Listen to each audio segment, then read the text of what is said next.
Oke, halo anak-anak. Nah, pagi awal coba jelasin dari handphone kali ini ya, supaya nanti sekalian prakteknya ya. Untuk hari ini kita belajar tentang border, wrap text gitu ya, dan merge ya. Nah, pagi awal akan jelasin dulu artinya supaya nanti anak-anak ngerti pas prakteknya ya.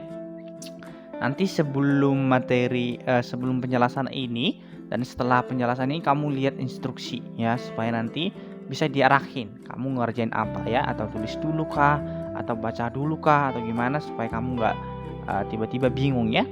Oke, yang pertama pagi mau jelasin yang bagian border ya nak ya.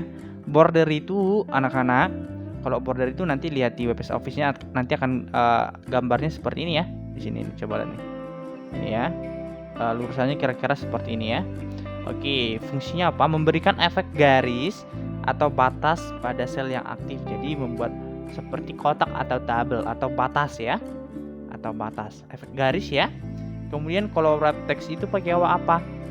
Itu berarti mengatur posisi teks agar posisi teksnya itu atau datanya menyesuaikan dengan letak kolom di Excel. Misalkan kadang kan kolom kita kecil tetapi informasinya banyak gitu ya.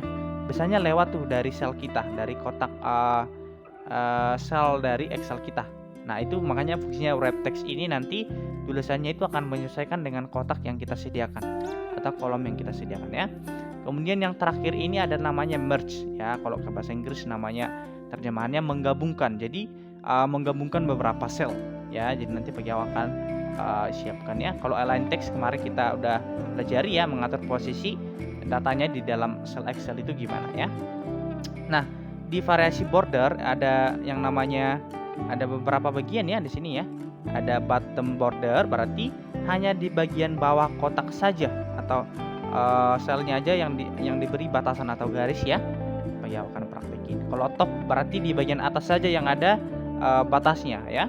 Kemudian right border, right berarti kanan. Hanya di bagian kanan saja yang ada garisnya nanti, garis pembatasnya. Kalau no border berarti tidak ada border atau tidak ada sama sekali kotaknya. Kemudian all border berarti semua kolom atau selnya itu di border. Ini biasanya kita gunakan all border ya, sehingga terlihat bagian di dalam sel yang kita gunakan ya. Oke, yuk kita sama-sama praktek ya. Mari berlatih bersama ya. Oke, Pak Jawa akan beralih. Coba Jawa masuk ke ini ya, ke Excel spreadsheet ya, spreadsheet baru gitu ya. Nah, tampilannya mungkin tadi siapa tahu lupa ya. Kita klik icon plus, kita pilih yang ini. Nah, kita pilih yang blank ya. Nah, di sini Pak Jawa coba kasih contoh daftar ya, daftar ini. Untuk mengetik kita klik ini dulu ya. Ini oke, kita klik daftar apa Pak Jawa buat ya? Peminjaman ya. Peminjaman buku ya. Jadi mungkin ini data di ini ya, di perpustakaan gitu ya contohnya. Kita buat seperti ini. Ini judulnya ini ya. Oke, kemudian Pak Jawa mau buat nomornya dulu ya.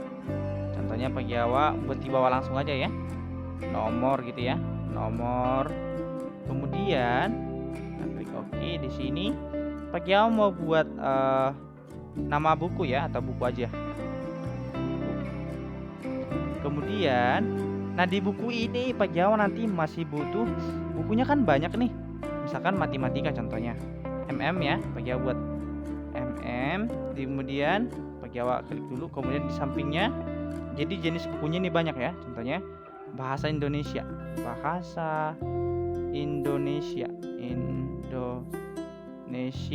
Nah, Pak Jawa klik.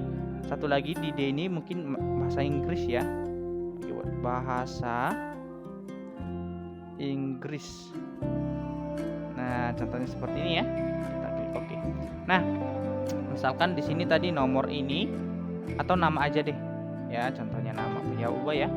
Nama peminjam gitu ya. Misalkan nama peminjam. Oke. Nah, di sini kan Pak Jawa langsung buat di bagian nomor 4 di sel 4 karena kan di sini lurusannya nggak mungkin nama nanti langsung matematika, bahasa Indonesia, bahasa Inggris ya. Jadi Pak Jawa isi nomor 4 nanti kamu akan lihat perbedaannya, misalkan Roni contohnya, Adel ya Adel. Kemudian di sini Roni contohnya ya 2 ya. Roni contohnya nih. Oke, ini 2 orang nih. Pak Jawa mau menggunakan yang tadi yang Pak Jawa ajari. Anak-anak coba lihat. Jadi si daftar peminjaman buku ini anak-anak dia berada di sel A1 ya. Jadi nggak ikut di B. Kalau Pak Jawa klik B ini kosong sebenarnya. Jadi kalau Pak Jawa geser seperti ini, coba ya, set 1 tadi ya. Nah, untuk membuat si daftar peminjaman buku yang ada di sel ini, Pak Jawa blok dulu supaya Pak Jawa yang namanya tadi merge.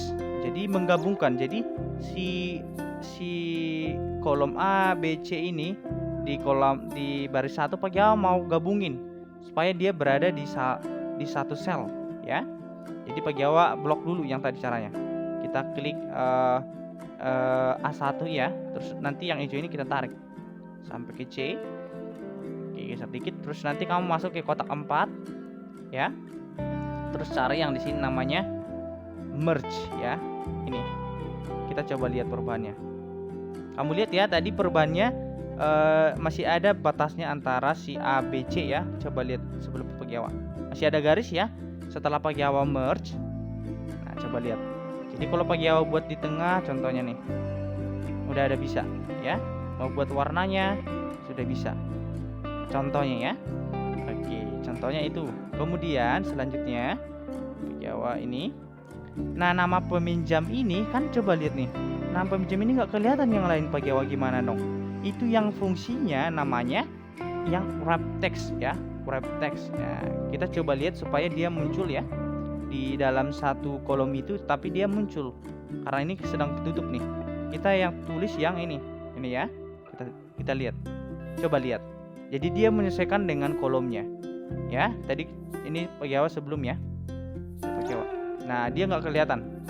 Kita blok dulu tempatnya, baru kita klik wrap text. Nah, terjadi juga di dalam data yang bahasa Indonesia. Coba lihat. Ya, nggak kelihatan ya. Kita klik wrap text. Nah, coba lihat lebih rapi lagi. Kita klik yang bahasa Inggris. Nah, lebih rapi lagi. Tinggal kita misalkan nanti buat di tengah gitu ya. Itu dia untuk fungsi yang wrap text ya. Kemudian anak-anakku, si buku ini juga kita mau buat di tengah supaya nanti buku ini berada di tengah di kolom B, C dan D ya. Di sini kita mau buat dia ada di sini, buat di tengah supaya nanti dia berada di sini. Nggak bisa, harus kita ini dulu, harus di merge ya. Kita merge dulu dia. Coba kita klik. Udah pilih dulu tadi ya, dipilih dulu, kemudian di merge. Nah, sudah berada di dalam satu sel ya. Tinggal kita buat di tengah. Ya, contohnya seperti ini ya. Oke, ini sekarang udah jadi ya. Tinggal kita sekarang namanya kita buat border ya. Kita buat border. Nah, ini penting nih. Ini nama peminjam ini kok ada kosong di sini Pak Jawa. Makanya kita buat lagi. Pak Jawa lupa tadi ya. Kita gabungin lagi. Bentar. Kita pilih dulu selnya dua-duanya, baru kita merge lagi dia. Kita merge ya. Kita merge. Oke. Ini sudah jadi. Tinggal kita buat kotaknya. Daftar peminjam buku ini judulnya ya. Jadi kita pilih yang di bawah saja ya. Nah, kita pilih seperti ini, tinggal bentar, pelan-pelan ya. Oke. Sorry. Pelan-pelan ya. Nah, kira-kira seperti ini. Sudah, tinggal kita masuk ke kotak 4, pilih yang border. Nah, border ini yang Pak Jawa tadi bilang. Ada ini. Nah, yang biasanya kita gunakan ini, yang all border. Nah, ini tadi jenis-jenis yang Pak Jawa jelasin ya. Kalau misalkan cuma di bagian atas saja berarti top border. Ini yang bottom border. Ini yang left border, cuma di kiri doang. Ini yang right border ya. Ini yang biasanya kita gunakan ini ya. Ini Pak Jawa pakai itu. Kita coba lihat hasilnya. Nah, coba lihat ya, sudah terbentuk ya. Sudah terbentuk file datanya. Coba lihat Adel. buku yang dipinjam. Contohnya kita nanti dia pinjam buku bahasa Indonesia, kita klik aja di sini, terus kita kasih efek-efek pewarnaan, contohnya di sini. Nah, dia pinjam si Roni pinjam matematika, tinggal kita buat. Nah, contohnya seperti itu. Jadi bisa mengolah data dengan baik. Jadi yang tadi yang Pak Giawa ajari untuk membuat dia gabung gitu ya, untuk dia menyesuaikan dengan kotak siapa namanya, kotak kolomnya itu ada di sini yang tadi ya. Tapi klik dulu, ada wrap, ada merge gitu ya, ada border juga. Oke, itu saja untuk penjelasannya. Nanti setelah nonton video ini kamu lihat instruksinya supaya Pak Giawa kamu tetap mengikuti pembelajaran. Oke, itu saja untuk penjelasannya. Anak-anak tetap semangat belajar dari rumah. Bye bye.